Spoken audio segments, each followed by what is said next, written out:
Estamos en un sendero de colisión con el destino que no podemos ni debemos ignorarlo. Las señales de los tiempos están alrededor nuestro. El susurro sobre su venida crece cada día, y pronto escucharemos el atronador aviso de que ¡el novio viene! ¡El novio viene! Una de las verdades más benditas que yo conozco es que Jesús puede venir en cualquier momento. La última oración que encontramos en la Biblia está en Apocalipsis 22:20. Sí, ven, Señor Jesús. Primera Tesalonicenses 1, los versos 9 y 10.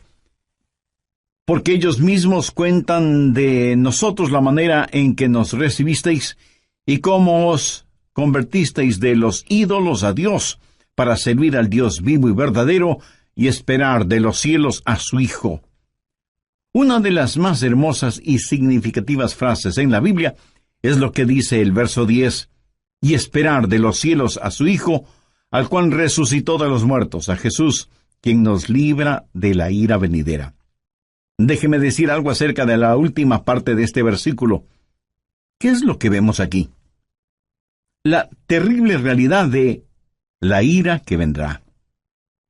Esa ira divina que está como una espada de Damocles sobre todos los seres humanos. La pendiente ira de Dios. Note que no es solo que Jesús viene, sino que la ira de Dios también viene. ¿Qué es eso? ¿A qué hace referencia? Hace referencia a la gran tribulación.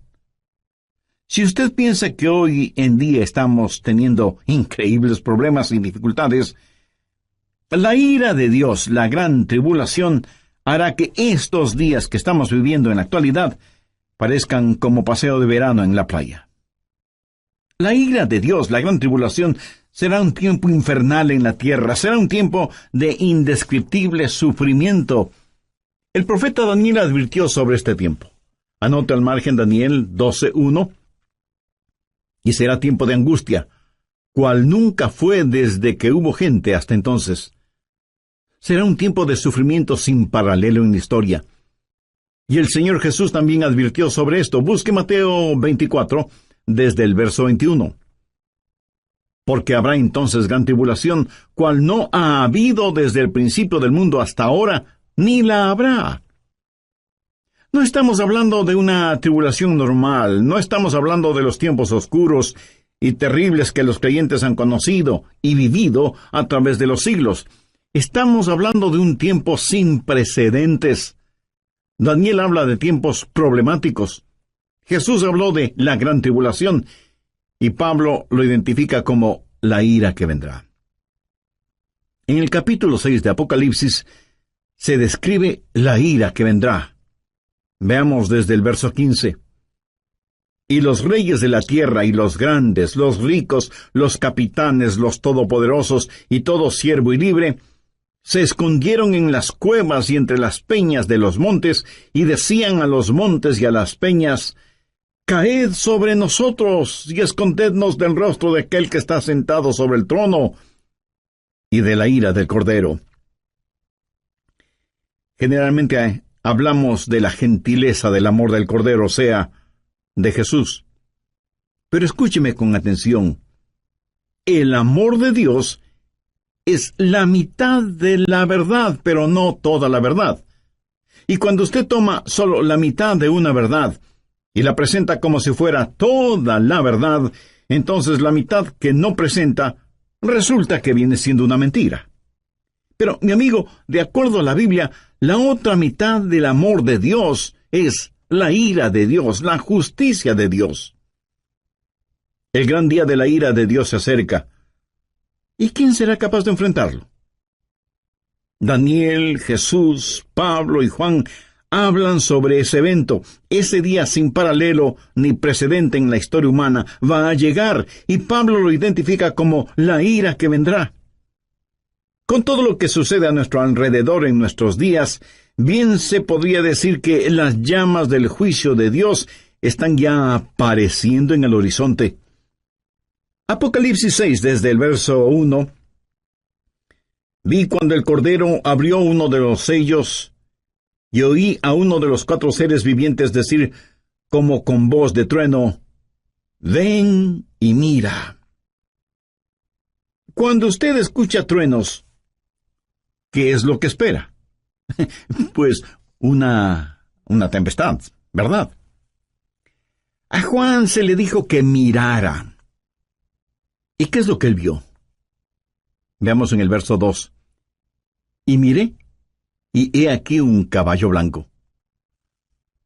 Vamos a ver 4 jinetes en sus caballos, cabalgando durante la gran tribulación. Algunos llaman a estos los 4 jinetes del Apocalipsis. Y todo esto no es más que una descripción de la frase que Pablo usó cuando dijo, la ira venidera. El primer caballo es el blanco, de dominio. Juan dice, y miré, y he aquí un caballo blanco, y el que lo montaba tenía un arco, y le fue dada una corona, y salió venciendo, y para vencer. ¿Quién es este que monta en un caballo blanco? Mi amigo no es otro que el anticristo.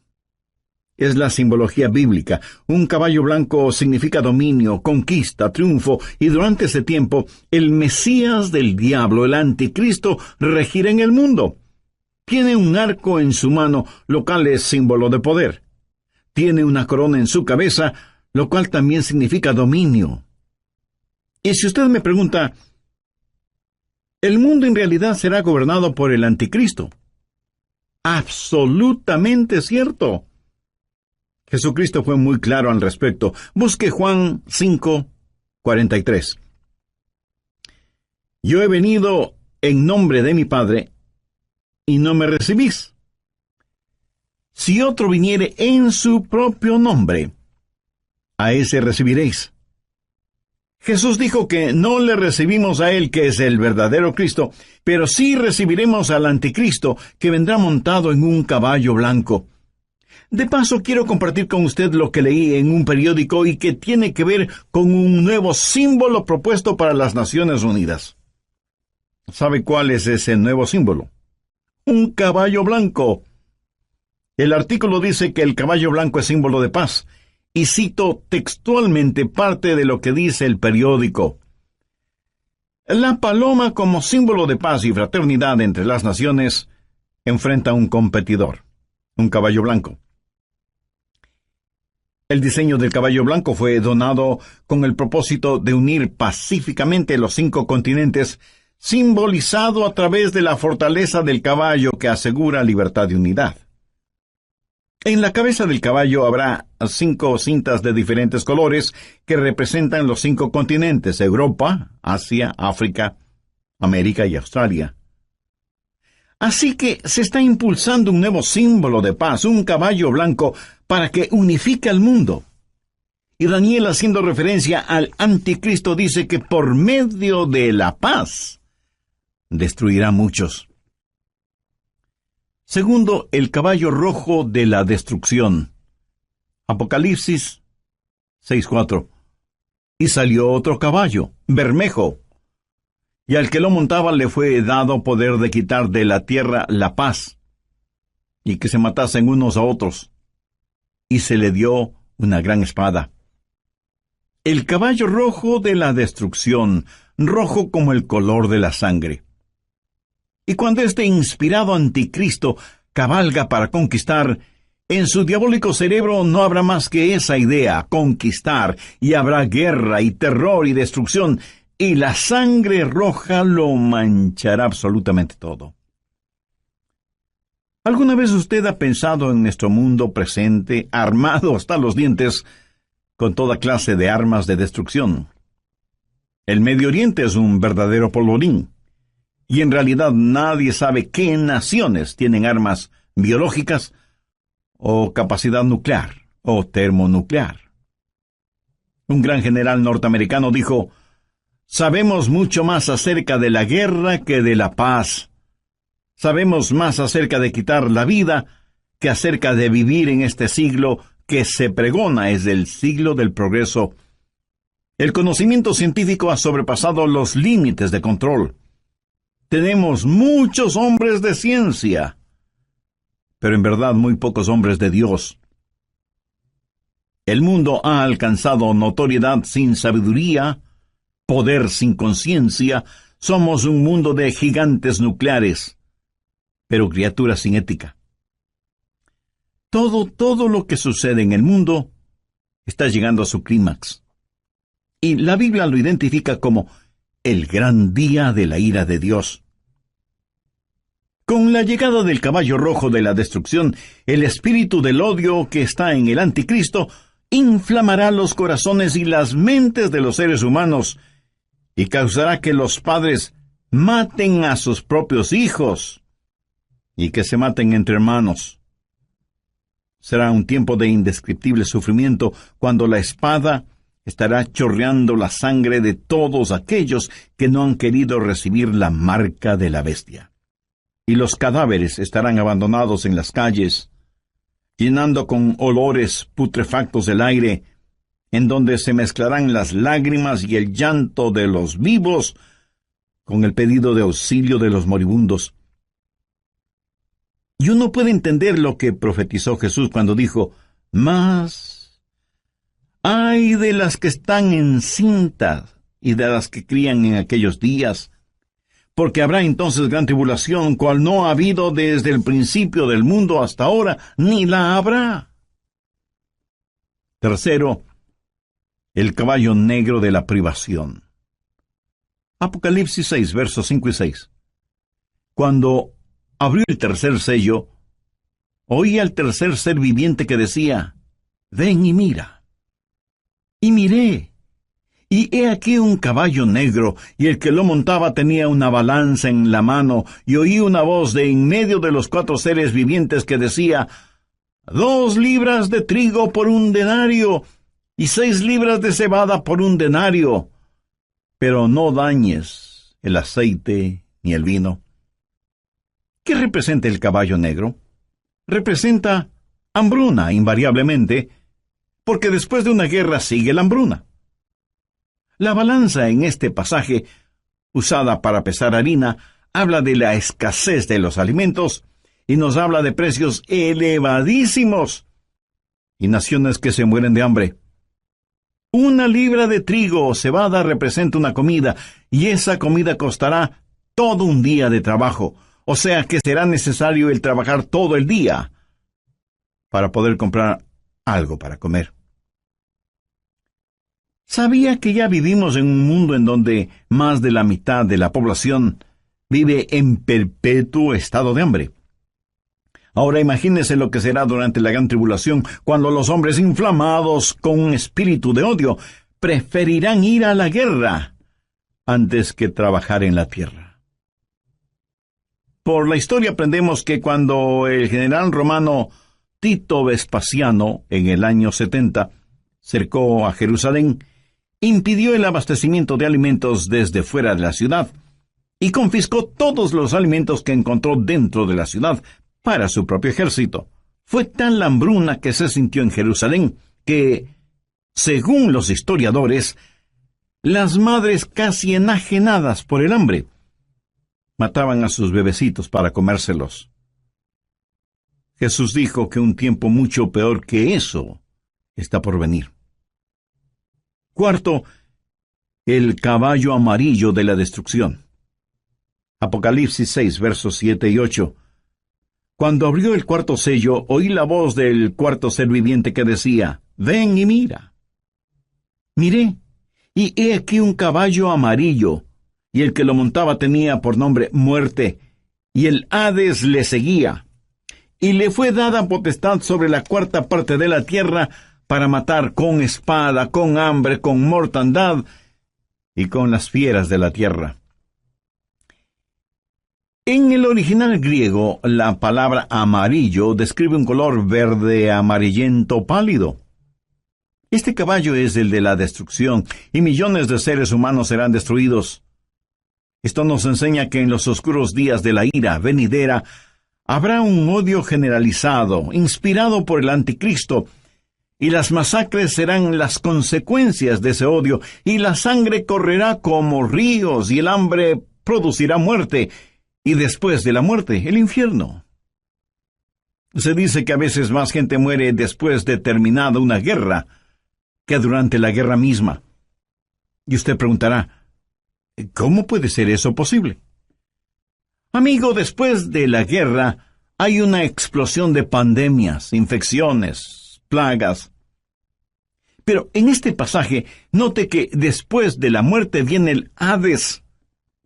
¿Qué significa eso? La muerte reclama el cuerpo, pero el Hades reclama el alma. Esos van a ser días terribles cuando ni siquiera en el sepulcro usted podrá esconderse de Dios. Y yo creo que los 4 jinetes del Apocalipsis están listos para comenzar su recorrido. Si nuestros oídos son sensibles, escucharemos el estruendo de sus cascos aproximándose aceleradamente. El gran día de la ira de Dios vendrá, ¿y quién será capaz de enfrentarlo? Este pasaje de Primera de Tesalonicenses nos previene acerca de la ira que vendrá, pero solo he hablado de una parte de lo que sucederá durante la gran tribulación. Vayamos ahora a Apocalipsis 9. La gran tribulación será un tiempo cuando los espíritus diabólicos serán desatados sobre la tierra. Apocalipsis 9:1. Y el 5º ángel tocó la trompeta, y vi una estrella que cayó del cielo a la tierra. ¿Qué representa esa estrella caída? Es el mismísimo Lucifer. Y se le dio la llave del pozo del abismo, o sea, la llave es entregada a este supercriminal para que abra la cárcel que está en el abismo y deje en libertad a los malévolos espíritus encerrados allí. Y cuando eso pase, cosas increíblemente horrorosas van a suceder. Veamos el verso 2. Y abrió el pozo del abismo, y subió humo del pozo como humo de un gran horno, y se oscureció el sol y el aire por el humo del pozo, y del humo salieron langostas sobre la tierra, y se les dio poder como tienen poder los escorpiones de la tierra. Un notable comentarista bíblico refiriéndose a esto dice, las langostas son infernales. Por eso vienen desde el fondo del abismo. Bueno, aquí no está hablando de langostas comunes. Estas son un emblema, un simbolismo de espíritus diabólicos. Son espíritus infernales e insaciables. Este no es un panorama muy halagador que digamos, ¿no le parece? Y menos para quienes no son salvos todavía. ¿Es usted ya salvo o salva? ¿Hay en su corazón el anhelo de que Jesús regrese? ¿Tiene la absoluta certeza de que al morir se irá al cielo? Si no es así, usted necesita hacer una decisión espiritual ahora mismo. Le invito a decir la siguiente oración. Dígala con sus propias palabras. Las mías son solo una guía. Querido Dios, perdóname porque aún siendo religioso, he estado tan pendiente de las cosas materiales que no he puesto ninguna atención a las cosas espirituales. Soy pecador y necesito tu perdón. Me acerco a ti en busca de misericordia y gracia. En el oriente, enormes enjambres de langostas aparecen en cierta época del año y devoran todo cuanto encuentran a su paso, incluyendo la vegetación. Pero las langostas de este versículo son diferentes. No dañarían ni una sola hoja de la vegetación, pero sí dañarían a los hombres y serían insaciables. Pero no solo son insaciables, sino que también son intolerables. Veamos los versos 5 y 6. Y les fue dado no que los matasen, sino que los atormentasen 5 meses, y su tormento era como un tormento de escorpión cuando hiere al hombre. ¿Ha sido usted alguna vez picado o mordido por un escorpión? Bueno, yo sí. Y eso es algo que de ninguna manera es agradable el recordarlo. Pero estos tal vez billones de langostas bíblicas salidas del abismo infernal tendrán el poder de ocasionar intolerables y terribles dolores. ¿Cuán terrible es ese dolor? La respuesta está en el verso 6. Y en aquel día los hombres buscarán la muerte, pero no la hallarán. y ansiarán morir, pero la muerte huirá de ellos. Los hombres con ansiedad buscarán la muerte, porque la muerte será una bienvenida liberación al tormento ocasionado por estos espíritus diabólicos que estarán en total libertad sobre la tierra. No solo serán espíritus intolerables, sino que además serán espíritus irresistibles. Verso 7. Y el aspecto de las langostas era semejante a caballos preparados para la guerra. Como un ejército bien entrenado, avanzan, marchan, y nadie les puede detener, nadie puede estorbar el vertiginoso marchar de estas fuerzas diabólicas salidas del fondo del abismo de la maldad. Son irresistibles y al parecer invencibles. Apocalipsis 9:7. Y el aspecto de las langostas era semejante a caballos preparados para la guerra. En las cabezas tenían como coronas de oro. ¿Qué significa esto? Significa que a Satanás se le ha dado dominio y está temporalmente en el trono. Es el milenio del diablo. El infierno está de fiesta. Son irresistibles, invencibles e inteligentes. Mire lo que dice la parte final del verso 7. Sus caras eran como caras humanas. En la tipología bíblica, el rostro de un hombre siempre habla de inteligencia. Pero siempre ha sido la sabiduría humana la que ridiculiza la verdad de Dios. El interés de Satanás siempre ha sido el controlar la mente del hombre, no tanto su corazón y conciencia. Los espíritus diabólicos implantan en nuestras mentes ideas de cómo debemos aprender acerca de las estratagemas seductoras de Satanás, pero son estratagemas insidiosas. Verso 8. Tenían cabello como cabello de mujer, sus dientes eran como de león. Mi amigo, estas no son langostas ordinarias. El cabello de mujer habla del carácter seductor y atractivo de las fuerzas diabólicas. La Biblia nos advierte acerca de los espíritus seductores, y el diablo seducirá a millones con encantos femeninos, pero debemos mirar más allá de todo lo que ofrece como atractivos este ángel de luz, porque él es en verdad un león rugiente. La Biblia dice, sus dientes eran como de león, para devorar y destruir a quienes caen en sus garras, insidioso y engañador, con pelo como de mujer, pero con colmillos de león.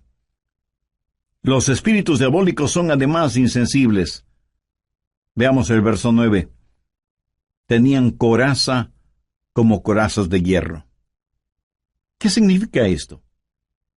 Que por un periodo de tiempo ellos eran inmunes a cualquier daño. A los débiles y pecadores seres humanos no les servirá de nada el tratar de luchar. ¿Cuán frecuentemente desestimamos el poder de Satanás y nos reímos y hacemos bromas al respecto? Lo cual es una necedad, porque estos espíritus diabólicos son insensibles e inescapables. Note lo que dice la segunda parte del verso 9. El ruido de sus alas eran como el estruendo de muchos carros de caballo corriendo a la batalla.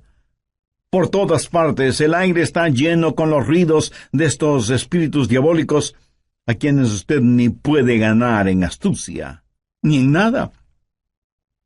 Veamos ahora el verso 10. Tenían colas como de escorpiones y también aguijones, y en sus colas tenían poder para dañar a los hombres durante 5 meses. ¿Sabía usted que el tiempo normal de vida de una langosta es 5 meses?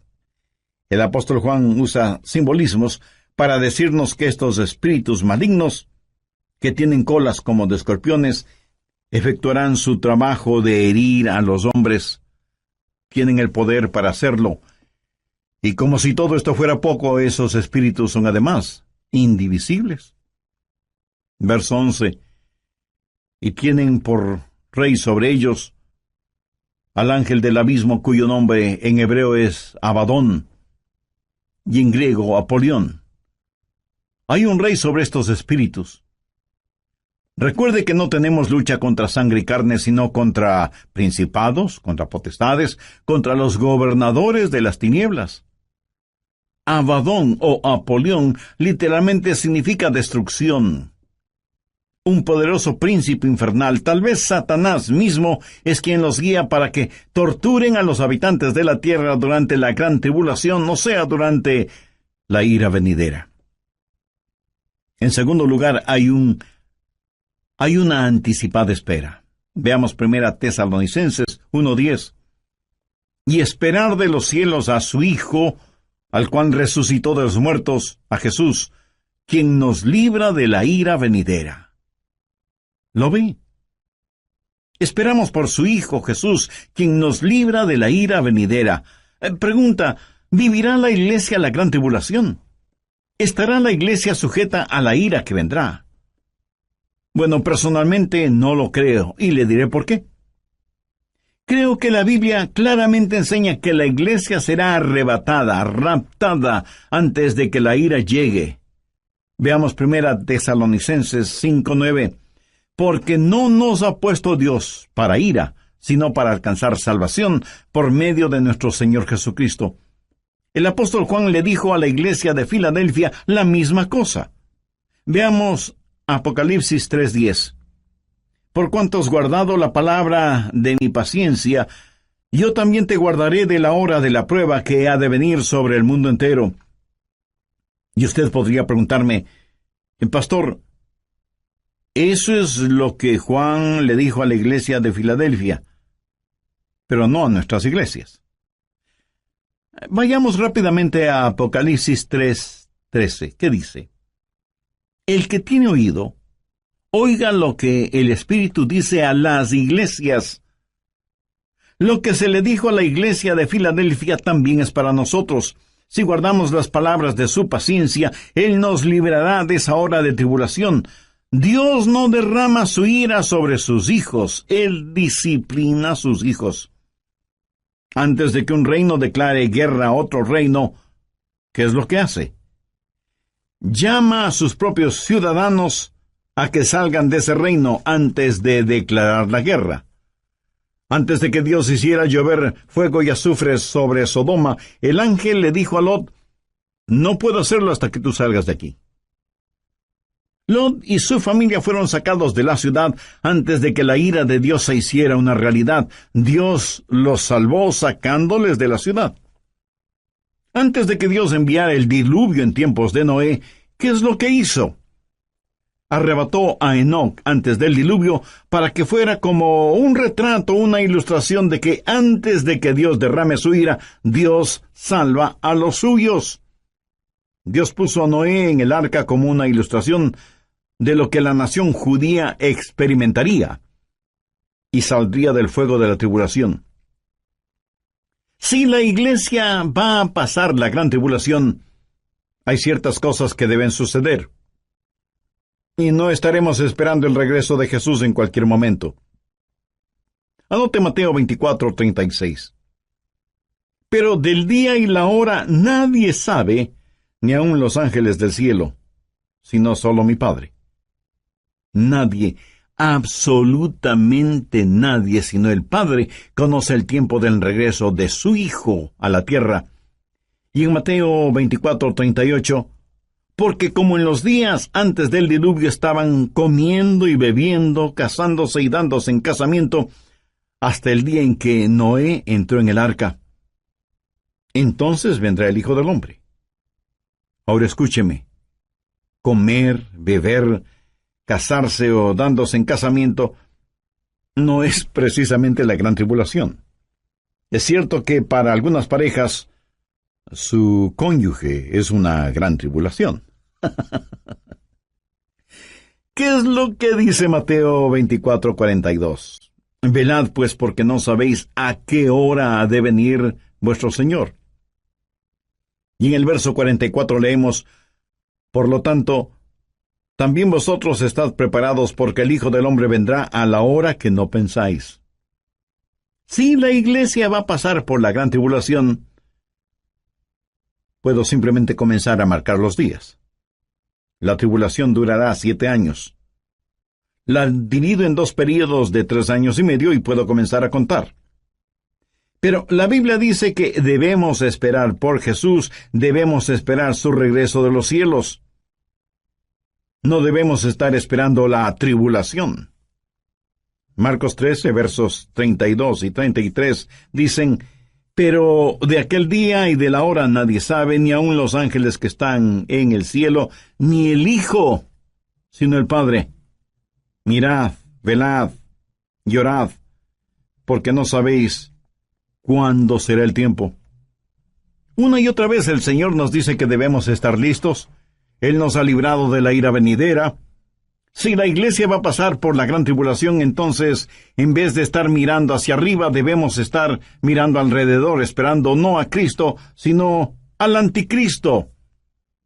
No habrá la esperanza bendita, y la muerte sería mucho mejor que pasar por la tribulación para llegar al reino. Sí, hay una ira pendiente, pero también hay una anticipada espera. Nosotros esperamos por Jesús. Hay también un servicio ejemplar. ¿Qué debemos hacer? Pues estar listos para el rapto. ¿Cómo los creyentes de la iglesia primitiva se preparaban para el rapto? Veamos 1 Tesalonicenses 1:9. Porque ellos mismos cuentan de nosotros la manera en que nos recibisteis y cómo os convertisteis de los ídolos a Dios para servir al Dios vivo y verdadero y esperar de los cielos a su Hijo, al cual resucitó de los muertos, a Jesús, quien nos libra de la ira venidera. En primer lugar, si usted quiere estar listo para el rapto, necesita convertirse de sus ídolos a Dios. Y alguien dirá: nosotros no tenemos ídolos. Oh, sí que los tenemos.